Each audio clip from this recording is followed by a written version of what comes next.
Hello, my name is Reverend Philip Schenker of the Family Federation for World Peace and Unification. And it's my privilege to introduce you to this lecture series, an introductory series on the divine principle, a new and profound expression of the ancient truths taught in the Bible and expressed in the world's great faiths. Let us begin.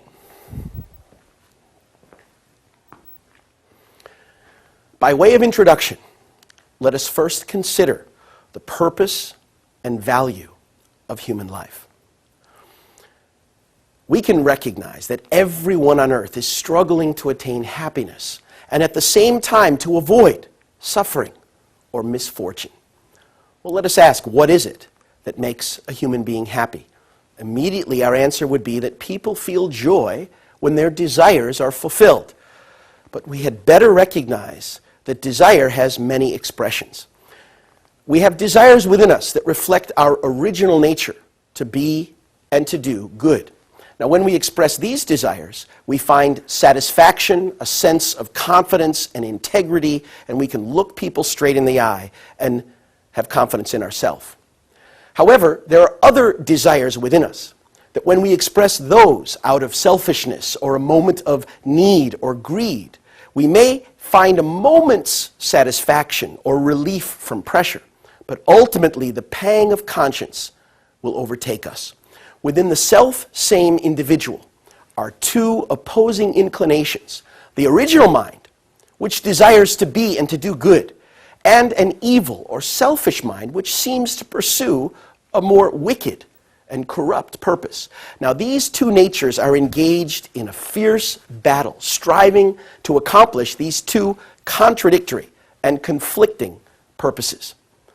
Which one of us has not experienced the struggle within when we find ourselves knowing we should do something, but not having the will or the strength to do what we know is right? Or conversely, knowing that there's an action we should not take, but when no one is looking, we can't overcome the desire, the temptation to do it. Now, any being possessing such a contradiction within itself will struggle with its own self-identity and is ultimately doomed to perish. Christianity sees this state of destruction as the result of the human fall. Let's consider how the impact of that decline or that descent of humanity has impacted our understanding of the world. Considered from the viewpoint of the intellect, the human fall represents humanity's descent into ignorance. We can say that people are composed of two aspects, internal and external, or mind and body. Likewise, the intellect consists of two aspects, an internal and an external aspect. In the same way, there are two types of ignorance, internal and external. Now, internal ignorance refers to our ignorance about the fundamental questions of life. Who am I? Where did I come from? Why am I here? Where am I going? Is there life after death? What is good? What is evil? How should I relate with the larger world? And what is my place or purpose in the universe? From time immemorial, human beings have sought the answer to these questions. External ignorance refers to our ignorance of our environment, the nature of matter, how our physical body, human body, works. These comprise together these two aspects of ignorance. Now, through religion, humanity has followed the path of searching for internal truth.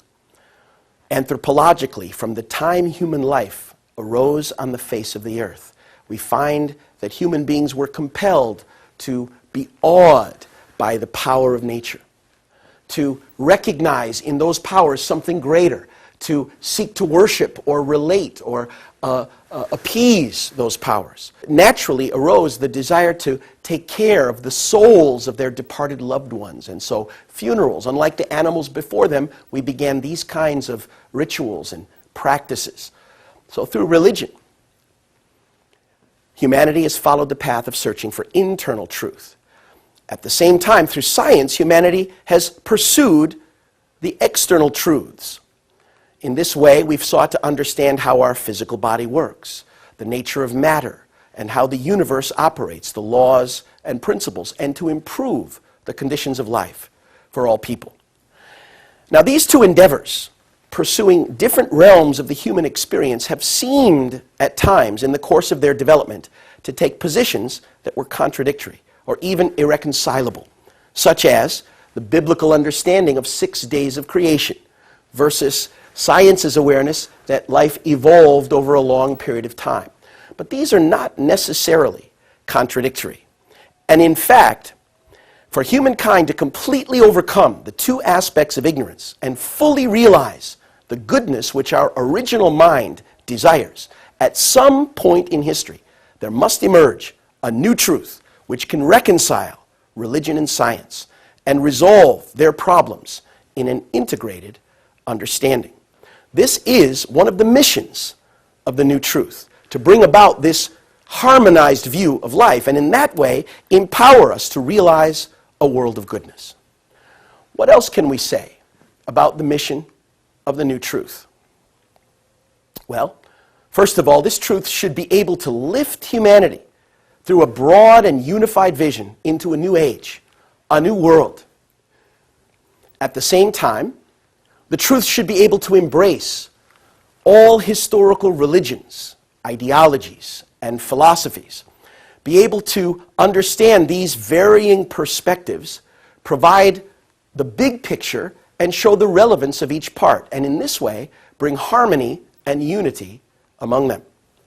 Also, this new truth should be able to empower human beings to overcome the contradiction within our nature and guide fallen people to return to our original state and regain our original nature and value.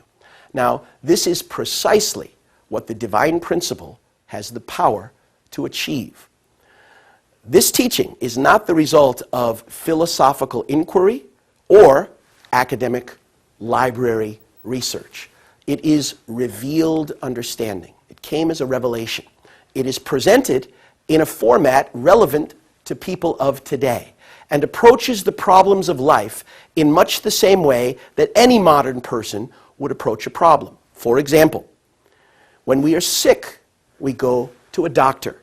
Why we go to a medical professional to solve the problem is because he or she has been trained in this area. A doctor first must study anatomy, how the body works, what is the blueprint, and what's the ideal structure and function of a healthy body.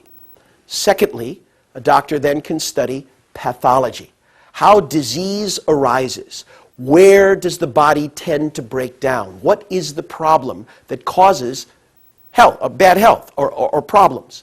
And then thirdly, a doctor can study therapy, how to cure these problems and restore the original state of health that the body was designed to be in. In exactly the same way, the divine principle is expressed in 3 major parts. The first, which we'll hear today, is the principle of creation, a blueprint for the purpose, the structure, and the function of life in the universe. How the universe was designed to function, its principles and nature, the nature of its first cause, the creator, whom we call God. And in the midst of that, a deeper understanding of the purpose and value of our own human life. The second part of the principle is the human fall, to understand exactly how the contradiction arose that has undermined our ability to realize these dreams and why the world of our reality is so different than the world of our dreams. Thirdly, the principle of restoration, showing how, through history and the process of reaching out through religious understanding and truth, God has worked to restore humankind back to our original position, original value, and original nature. Now, as I said, this truth is revealed understanding. Its purpose is ultimately to resolve the fundamental problems of human life and the universe, and it is the teaching of Reverend Sun Myung Moon. Now, one final point before we begin. Whenever new truth has been revealed throughout human history, we find that human beings tend to resist or even reject this new understanding because we want to somehow cling to our traditional ways and the comfortable truths that we've known. Consider this example. In the earliest understandings of human beings, we related to the powers of nature by trying to appease them through offerings and through sacrifices. This age in the Bible is conveyed as the time of Abraham, and these were the traditions before and during Abraham's time. Now, it was Abraham's descendants who received a new truth through Moses and a new understanding through 10 commandments and 613 laws, a God of justice, righteousness, and a moral standard for human beings to live in relationship with God. But the people didn't easily receive Moses' teaching. They resisted. And when Moses went up on the mountain to receive the 10 commandments, they immediately rebuilt the golden calf and began idol worship and sacrifice. Now, ultimately, the truths of Moses were established as the tradition of the Old Testament. And it was these people of Israel that were prepared for the coming of the Messiah. Now, once again, when Jesus came as the Messiah, to the very people who had been waiting for him for 2,000 years, they couldn't see him. They rejected him. They resisted. Why? Because he did not repeat what they had already learned in the Old Testament. Jesus brought a new gospel, an understanding of a God of love, a God of grace. And Jesus acted in such a way that seemed to undermine their traditions. And they accused him for defiling the Sabbath, for breaking their laws, and for changing their traditions. Thus, Jesus felt compelled to say things like, "I came not to destroy the law, but to fulfill it." He said, "You worry about cleansing the cup and the plate. Why don't you worry about cleansing your inner self?" Now, when Jesus taught, even then, he was unable to share everything that he knew and had prepared. He said in John 16:12 and 25, "I have yet many things to share with you, but you cannot bear them now." He said, "I've spoken of earthly things and you can't understand. How can I tell you of heavenly things?" Jesus promised in the 16th chapter of John that the Spirit of truth would come and eventually guide us into all truth. Now, St. Paul echoed this perspective in his first letter to Corinthians, 13th chapter, 9th through 12th verses, when Paul noted the limitation of our faith and our understanding. He said, "Our knowledge is imperfect. Our prophecy is imperfect. Now we see dimly through a glass, but the time will come when we see face to face. Now we understand in part, but the time must come when we understand fully, even as we have been fully understood." Paul used a metaphor of growing up. He said, "When I was a child, I thought like a child, I spoke like a child, I understood like a child. But when I grew up and became a man, I put away childish things."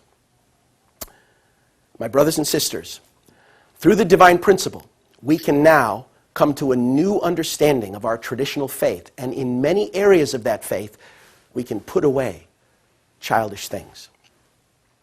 Let us begin with the principle of creation. We begin from those fundamental questions about human life and the universe. Throughout history, people have anguished over these fundamental questions. This is because no one has fully understood the root principle, the blueprint, by which humanity and the universe were originally created. To approach this topic properly, it is not enough for us to simply examine the resultant reality, the world that we can measure externally. The proper way to address this, the fundamental question, is that of the causal reality. Problems concerning human life and the universe cannot be solved without first understanding the nature of God. So section 1 is the dual characteristics of God and the created universe. To begin with, we have to ask, how can we know the divine nature of the invisible God? As you know, there are some who deny God's existence based on the fact that we can't see him, can't touch him, can't encounter him physically, and can't measure. But this in itself is not legitimate, because there are many things in our life that we cannot see, and yet we understand their existence because we see their result. Gravity, for example. We can't see gravity working, but we know what happens as a result. And so by observing the effect, we understand the cause and understand the law of gravity. Similarly, my mind. Now, you can't see my mind, but I hope you'll give me the benefit of the doubt that I have one, because I'm expressing my thoughts, feelings, passion, ideas in the way that it's coming out of my physical body. So again, you see the effect and you understand the invisible cause. So it's not legitimate to deny God's existence simply because we can't measure, see, touch, or experience with our physical senses. In fact, by definition, if we're seeking to understand the first cause of the created world, the world that exists in time and space, then would that cause of the world that's defined by time and space, would that cause be within time or be the origin of time itself? Would that cause be within space, or would space be within God? Therefore, I think you know the answer. Therefore, we say that God is infinite, not finite, beyond space. It doesn't simply mean that God is everywhere. It actually means that God is not defined by a specific location within the limited realm of space. And we say God is eternal. That doesn't just mean that God is always here for all time, but beyond time, without being defined by a beginning point and an end point within the limited realm of time, which is a facet of the visible world. So how can we then know the divine nature of the invisible God? Well, one way to fathom God's deity is by observing the universe that he created.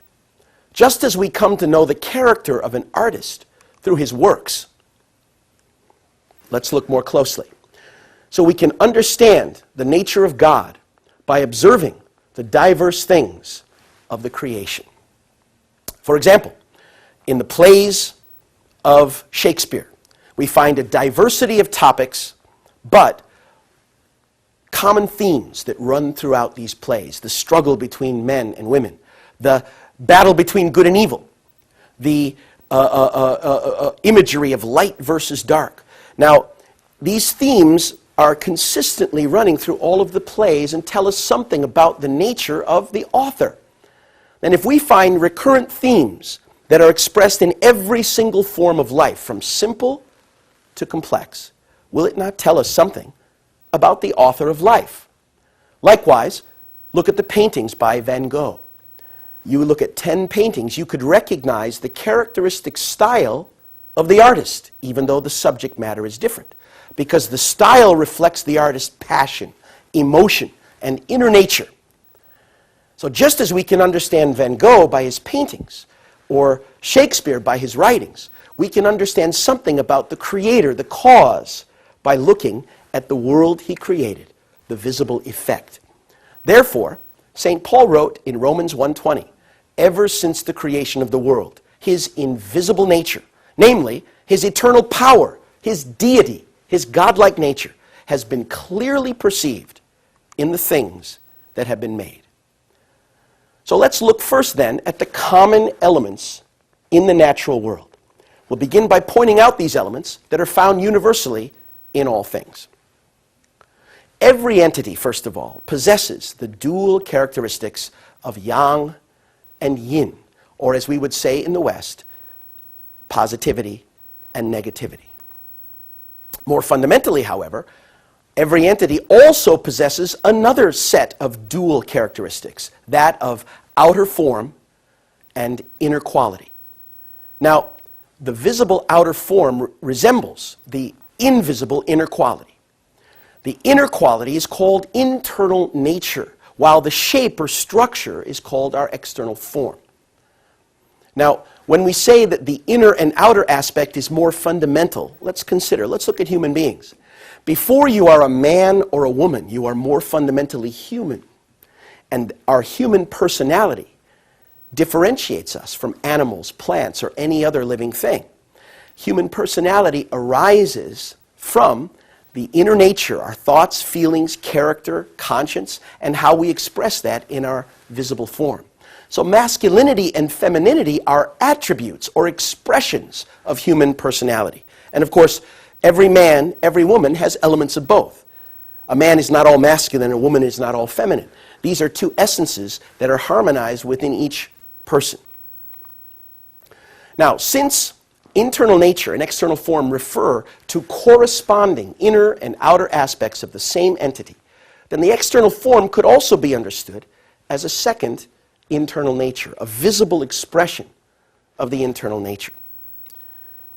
For this reason, we can tell a lot about a person by reading their face or their body language and how they sit or express themselves, or even being able to evaluate things in their hand or the lumps on their head or how their body expresses itself, because the body expresses the inner nature of the mind.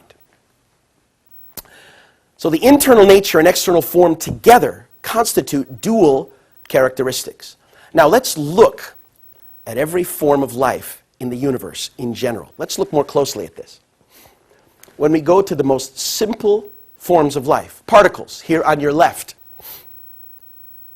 Particles exist as either positive, negative, or neutral because they have both elements within them. They make an electronic magnetic relationship to form the basis of atoms. Atoms then form an electrochemical relationship by sharing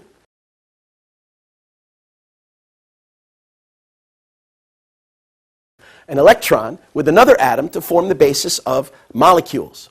Molecules form electrochemical relationships to form the basis of matter. Matter arises, and we see in the plant kingdom the dual characteristics of stamen and pistil, or sporophyte, gametophyte. Coming up to animal life, we find that all animals express masculinity, male and female. Even animals that reproduce asexually have both aspects within one body. Even cells, which reproduce by splitting, dividing through mitosis. That process is initiated by the give and take relationship of positive and negative elements within the nucleus. And then we come, of course, to human beings who have masculine and feminine as the foundation of our existence and reproduction and life. So we can see in every form of life, from simple to complex, this expression of the dual characteristics of masculinity and femininity, or positivity and negativity. Two equally valuable, yet complementary aspects that allow for the existence and life of each being. Now, when we consider, again, from the other set of dual characteristics, character and form, when we look at energy in its most fundamental level, Einstein, in his theory of relativity, showed us that energy cannot be created or destroyed. It has always been here, but it can change its state, and energy is the basis of matter. However, energy doesn't act at random, out of chaos, but the development of life is the process of energy becoming more ordered, more directed, more organized and developed.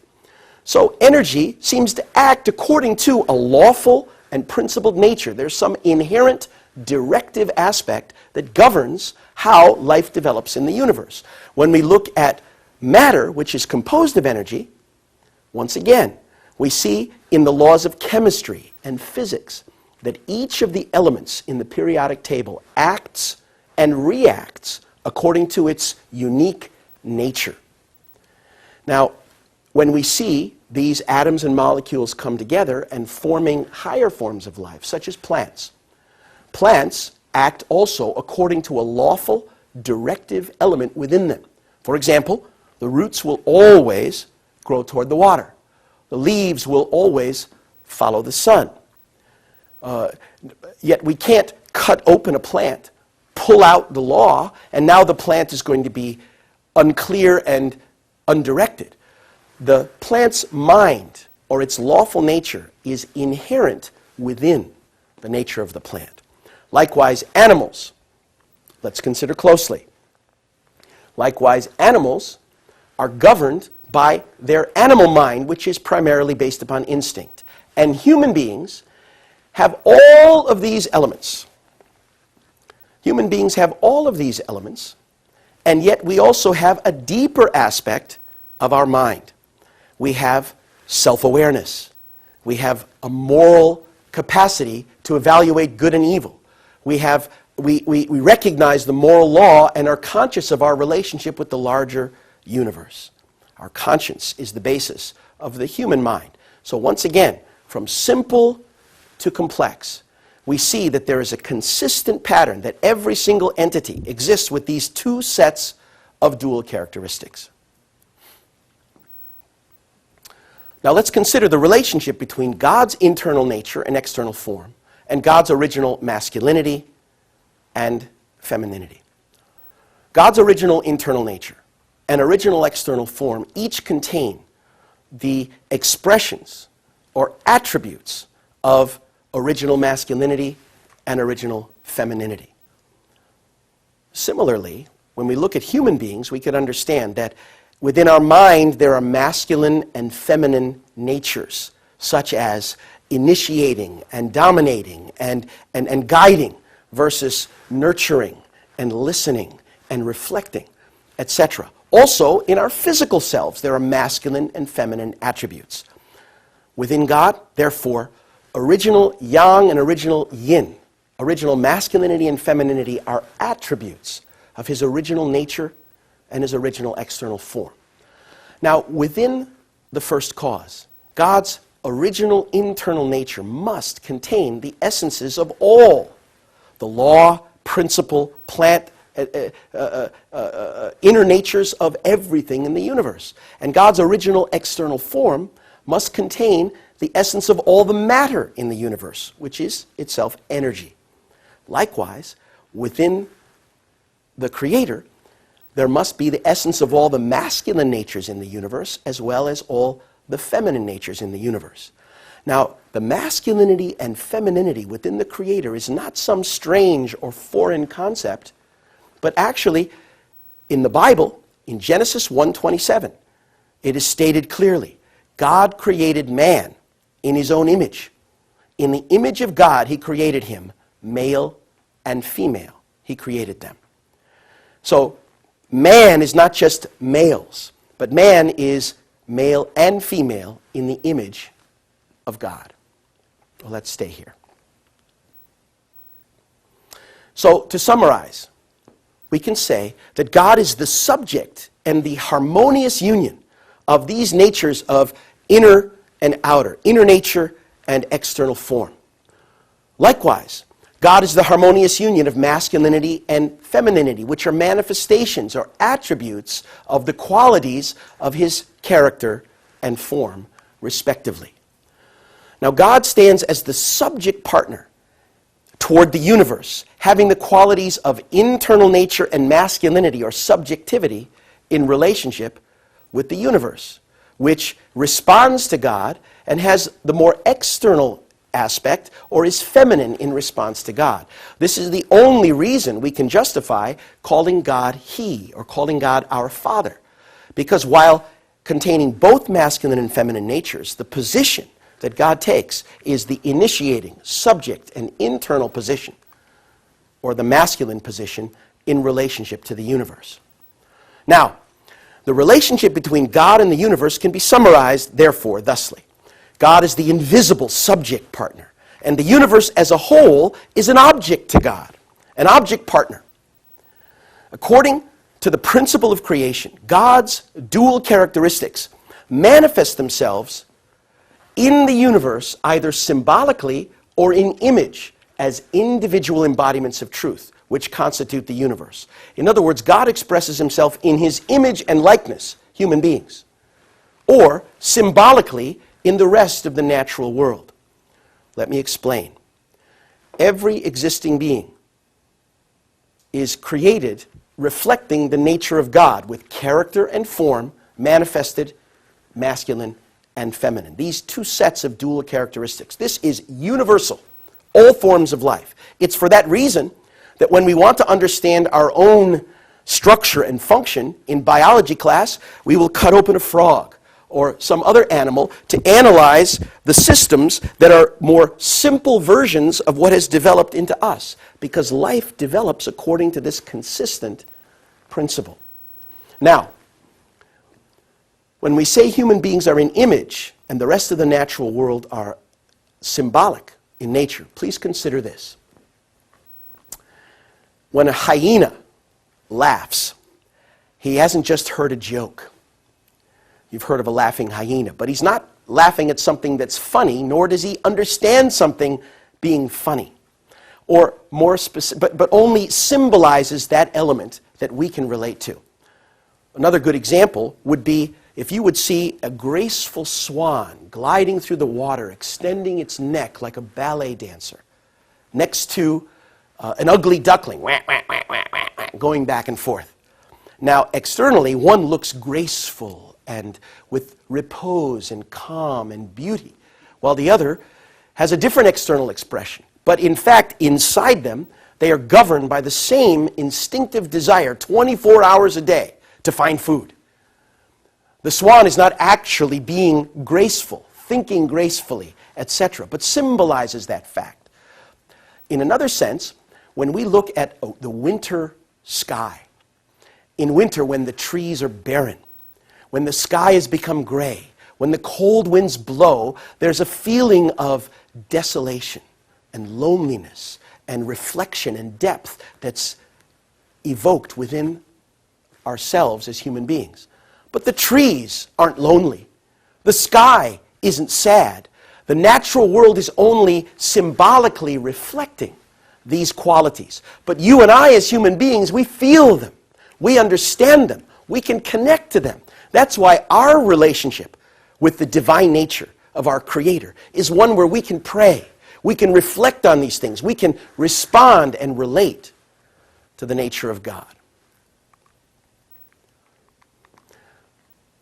Let's say one final word about God's nature. What can we say about His inner nature? Well, the Bible tells us that God is a righteous God, a loving God, a long-suffering God, a patient God, etc., etc. But by looking at the textbook of the universe, we can also understand the nature of the Creator by the world that He has made.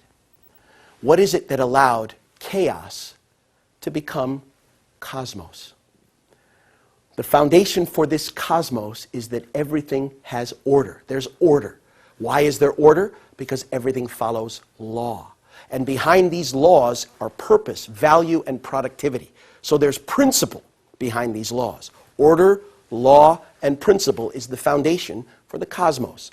As life arises, we see higher qualities of beauty, truth, and goodness. When we come to the animal world, we see love. But not just the instinctual love that we find in animals. When we come to the human form of life, we find the spiritual capacity to be bonded even after our loved ones have long passed away. The spiritual capacity of heart and love. And when we consider the laws of the universe, they aren't voted on periodically. They are eternal, unchanging, and absolute. Likewise, the true definition of beauty, truth, or goodness is that which is eternally true and universally true. And also the love we seek has the quality of being lasting and eternal. So when we look at the universe, we can recognize the expression of the nature of its Creator, a God of order, law, and principle, beauty, truth, and goodness, love and heart, and a God who is eternal, unchanging, unique, and absolute. Now, let's consider Section 2, Universal Prime Energy, Give and Take Action, and the 4 Position Foundation. More about the structure, the laws, and the functionality of the universe. First, Universal Prime Energy. God, the creator of all things, is the absolute reality, not just a God that we evoke whenever we try to explain a mystery, but the essence of life, at the heart of the way life operates and its character and nature. God is eternal, self-existent, and as we've discussed, transcendent of time and space. Now, therefore, the energy for God's existence, the fundamental energy of God's own being, must be absolute, eternal, and self-existent. Because the first cause exists with dual characteristics, that's the foundation, through give and take, for God's own power and existence. But not only is this energy the foundation for God's existence, it is the origin of all energies and forces that allow created beings to exist. We call this fundamental energy universal prime energy. Prime because it's the initial, original force, and universal because it's the energy that allows all beings to be sustained. Now let's consider how this fundamental force relates to the relationality of all things in creation, the principle of give and take action. Through the agency of universal prime energy, the subject and object elements of every entity which come out of God, express God, form a common base and enter into interaction. This interaction in turn generates the forces that every entity needs to exist, to reproduce, and to act. For example, proton and electron. Proton and electron establish a give and take relationship through electromagnetic chemical connection and form the foundation for a greater whole, an atom. Similarly, a man and woman enter into a love relationship and bear a child and form a family. Or, in everyday life, John Lennon and Paul McCartney came together, brainstormed, inspired each other, and wrote wonderful music. This is how life moves. All of the forces for existence, multiplication, and action are generated by the give and take action between subject and object. So universal prime energy facilitates a common base that allows interaction that create the forces for every entity to exist. This interaction, generating these forces through this process, we call give and take action. The fact is that nothing in the universe lives by itself or for itself. When we look in the natural world, we see that every system seeks balance. The balance between the predators in a particular environment and the prey. They will always seek a balance. The balance between high pressure and low pressure in a weather system. Or the fact that plants provide oxygen for animals. Animals return carbon dioxide for plants. Plants become food for animals, and the animals, when they die, fertilize the soil and produce new growing plants. We can find throughout the creation this ecological balance, each ecosystem seeking that through harmonious relationships. Now look at the human body. Within our body, the same thing is true. Our fundamental vital systems operate through give and take relationship. For example, we inhale and we exhale. In addition, we assimilate food, and that food goes to every cell in our body, while the waste that comes back is then dissimilated. Assimilation and dissimilation. Our circulatory system, the arteries carry the oxygen and food to every cell and bring back the waste and gas. Now, every system operates this way. Our muscles, we have a voluntary and an involuntary system, and our muscles work in pairs. One contracts while the other relaxes to accomplish most of our actions. Similarly, our nervous system, we have a sympathetic and a parasympathetic nervous system. Look at our face. We have two eyes rather than one, so that these two comparison points give us depth perception, because two different points are comparing in the brain constantly. That allows us to kick a soccer ball, or to step up on the curb when we're walking, to balance and harmonize, to dance, to move in a coordinated way. And our brain is making thousands of calculations constantly through reciprocal give and take relationships. We have two ears rather than one, so that we can tell not only the distance of a sound, but its direction. as the brain immediately compares how the two different eardrums receive the decibels. And there are example after example after example in the human body. But let's look at human society, and we can again see the principle of give and take action, that nothing lives by itself. What is a good society? It's where relationships are harmonious and healthy. Husband and wife, parent and child, brother and sister, friend and friend, teacher and student, government or leadership and people, employer, employee, etc. A harmonious society is one where there's good reciprocal relationships that begin with giving. It's not take and give or take and take, but give and take. And this principle is also enshrined in the Scriptures. The Bible says that wherever two or more are gathered in His name, He will be in their midst. And Jesus said, ask, and it will be given. Knock, and the door will be opened. Seek, and you will find. Likewise, Jesus said, by the judgment you pronounce, you'll be judged. And the measure you give is the measure you will receive. Next, let's consider the principle of origin, division, union, action, and the process by which all beings come into existence. The process in which out of God, the origin, two entities are separately manifested and reunited into oneness by making a common base, having give and take action, and bringing about a new being is called origin, division, union, action. And it's the process by which all beings come into existence. Let's consider then the next step. As a result of origin, division, union, action, four positions are formed.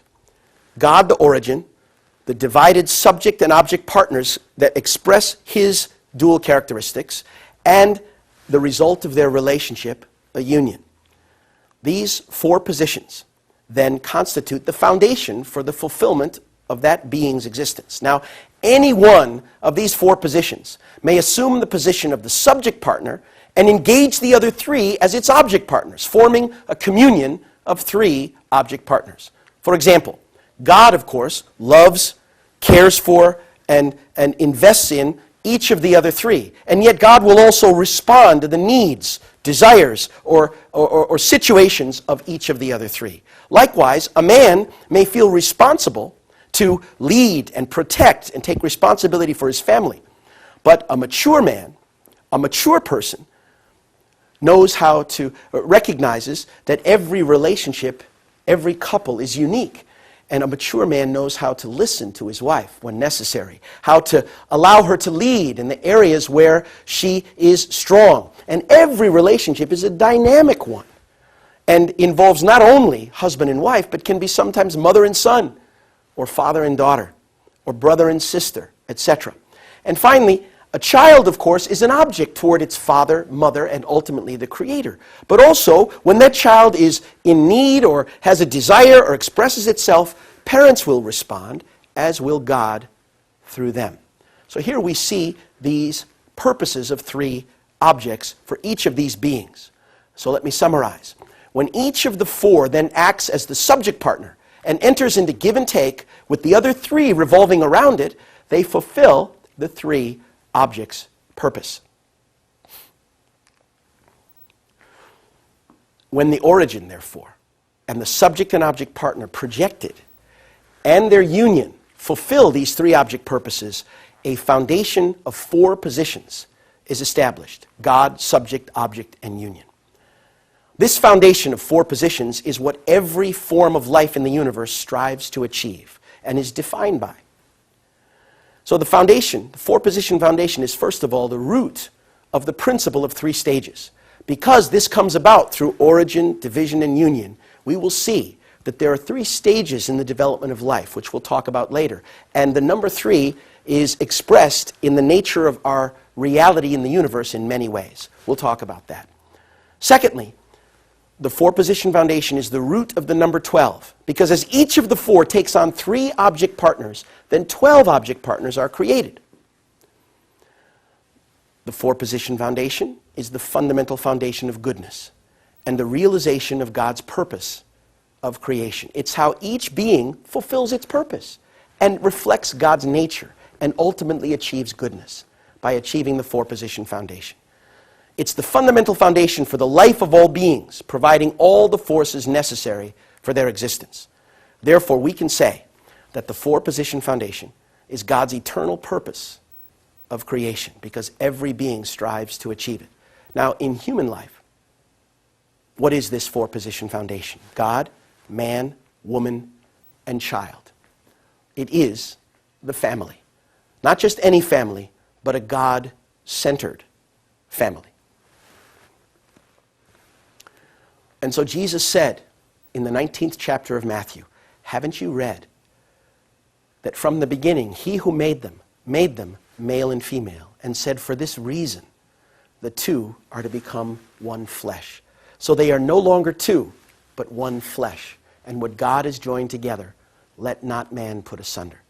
From the beginning, we're created male and female to realize this relationship and bring about new life. How can two bodies become one flesh? Only by producing a child, a union that reflects both of the parents. This four-position foundation, which in human life is the family, is God's eternal purpose of creation. Now, our next section is to take these processes and principles that are manifested in the development of the universe and apply them to understand the purpose of creation and the value of our human life. To begin with, the purpose of the creation of the universe. Now, after God completed each day of creation, he saw that it was good to behold. On each of the days of creation, he said, it is good to behold, indicating that God derived joy out of the work of his creation and the reflection of himself. However, after the creation of human beings, God didn't say it's good. He said it is very good, a greater joy from his own image and likeness. And after the creation of human beings, God blessed them. In Genesis 1:28, be fruitful and multiply, fill the earth and subdue it, and have dominion over the fish of the sea, and over the birds of the air, and every living thing that moves on the earth. These three great blessings, be fruitful, multiply, and have dominion, are ultimately fulfilled when the whole creation, including human beings, completes the four-position foundation with God as the center. This is the kingdom of heaven, where ultimate goodness is realized, and where God feels the greatest joy and stimulation from the reflection of himself in his created work. God wanted his creations to be object partners, embodying his goodness, reflecting that goodness, that God might take delight in them. Therefore, the ultimate purpose of the universe, with human beings at its center, is to return joy to God.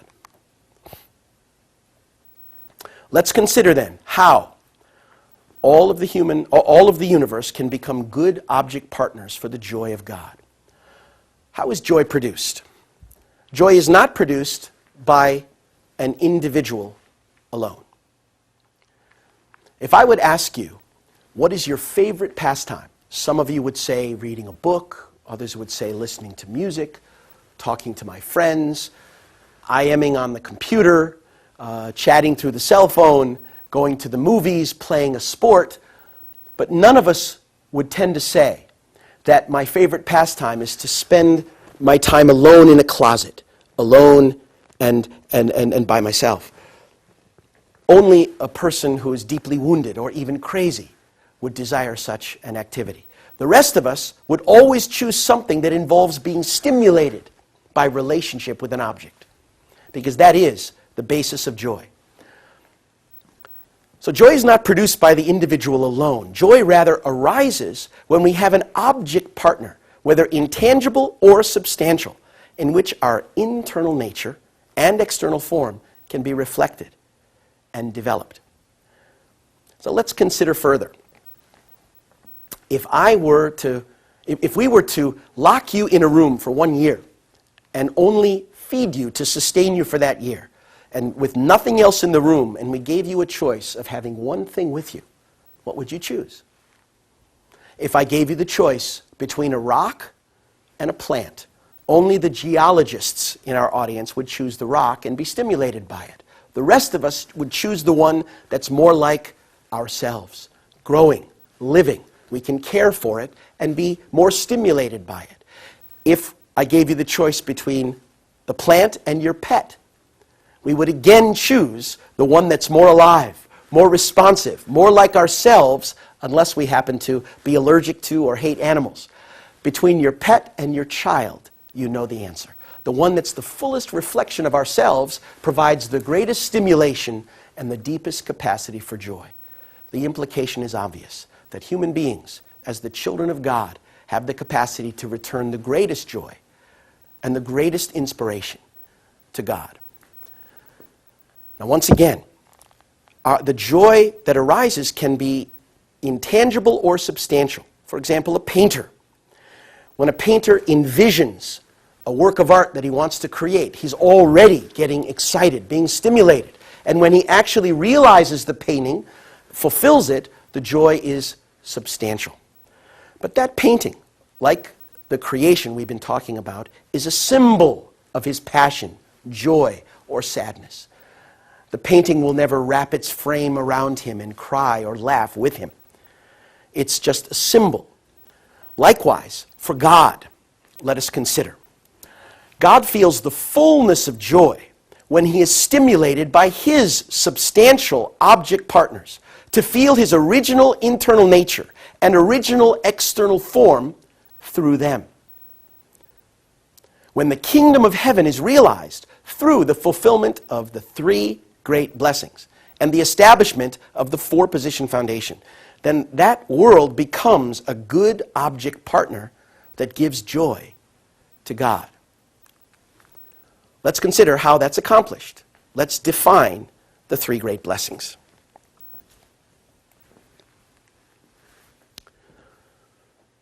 The first blessing, to be fruitful, the key to it is the perfection of our individual character. The image used is that of a tree, which grows to fruition. And the bearing of fruit represents the tree's reaching of maturity and fulfillment of its purpose. So the key to God's first blessing is the perfection of our individual character. An individual's mind and body are themselves discrete projections and object partners of God's dual characteristics. Now, in order for an individual to perfect his or her character, he must form a four-position foundation within himself, with his mind and body becoming harmonious, words and actions becoming consistent through give-and-take action with God as their center. This is a person of character and conscience. Such individuals become the temples of God, as Paul wrote in 1 Corinthians 3:16. And they achieve oneness with God, as in John 14:20. They acquire God's divine nature and can experience the heart of God as if it were their own. Now, Jesus embodied such a standard. And therefore, the Bible calls him not only Son of God, which means most truly divine or product of divinity, but more often it refers to Jesus as the Son of Man, most truly human. Because Jesus' words and actions were consistent, people can see and experience God through him. Jesus not only said, "Love your enemy," he also embodied it. When he was there hanging on the cross and people were mocking at him, cursing him, spitting upon him, "If you're the Messiah, bring yourself down." When they put vinegar in his mouth and thorns in his forehead and ultimately a spear in his side, all the while Jesus embraced and forgave them, crying out to God, "Forgive them, Father, for they don't know what they're doing. They don't realize the mistake they're making." In this sense, Jesus embodied the very forgiveness that he taught. Likewise, when Jesus said, "Whoever would be greatest among you, let him be your servant," the servant of all, Jesus lived that standard, truly living for the sake of others. Therefore, his words and actions were one, and we see God in Jesus. And Jesus had the right to say, as he did, "When you see me, you see the Father." But is it Jesus alone who's meant to embody God's standard? He didn't say that. In Matthew 5:48, Jesus said, "You therefore must become perfect as your heavenly Father is perfect. Matthew 5:48. Perfection in this sense means the maturing and completion of our spiritual potential. Such a person is a person of character, conscience, integrity, and maturity. Let's consider the second blessing, to multiply. On the foundation of individual maturity of our first ancestors, God's second blessing was to be fulfilled by Adam and Eve after they had achieved individual perfection. Each, as a man or woman, would manifest a complementary aspect of God's dual characteristics. And so, as they entered into a relationship, formed a common base, and brought about new life, formed the true family. In order to construct the four-position foundation in their family, Adam and Eve should have joined in loving oneness as husband and wife, raised children. This would have been the fulfillment of the second blessing. Now, how about God's joy? God's joy, which would be initially realized when one individual became mature and could be an object to him, would now be expanded as husband and wife came together, expanding horizontally the capacity of their love. And then by birthing and raising children, they would experience parents' love, children's love, siblings' love, and all the dimensions of heart that are expressed in family relationships, thus expanding the capacity of this family to be an object of joy to God. And as this family became the basis for relationships in society between teacher and student, friend and friend, then the joy of God would expand with the expansion of these relationships. Now, this family or community itself then would become a good object partner giving joy to God. And such a God-centered family would become the basis of a good society, a strong nation, and a peaceful world. Now, God's third blessing then means the perfection of a human being's dominion over the natural world. Once again, we can see this four-position foundation realized. Now, to fulfill this blessing, the four-position foundation of dominion must be established centered on God. In other words, human beings at the level of God's image and the natural world as symbols of God must share love and beauty to become completely one. Ideal human beings then would receive stimulation from nature and feel immense joy. God could then delight in the universe through his children. How would human beings manifest this dominion, capacity for dominion? First, it's in our capacity for artistic creativity through art, music, or another form of expression, dance, etc. Secondly, it's in our capacity to understand and harness the powers of nature through agriculture or the development of medicine for the benefit of humankind. Thirdly, it's our capacity to extend our creativity through technology, airplanes, refrigerators, etc., to create a better quality of life, not for a few, but for everyone. Then it's also in our capacity to have a loving relationship with the natural world, animals, and our environment. It's in our stewardship and care for that environment, our capacity to own, take responsibility.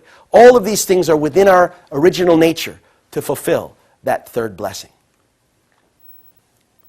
So, God's purpose of creation. Let's take a closer look at this purpose.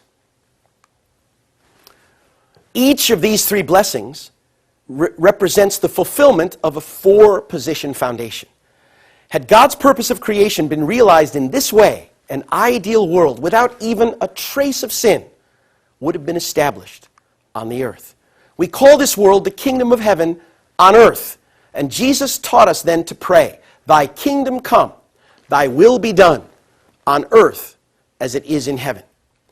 Now, when life on earth comes to a close, people are to enter the spirit world and naturally enjoy eternal life in the kingdom of heaven there. For what is bound on earth will be bound in heaven. What is loosed on earth will be loosed in heaven. This concludes part one of the principle of creation. In our next session, we'll finish this section to gain a deeper understanding of the structure and function of the universe, the position of human beings in it, and the nature and will of our Creator. Thank you very much.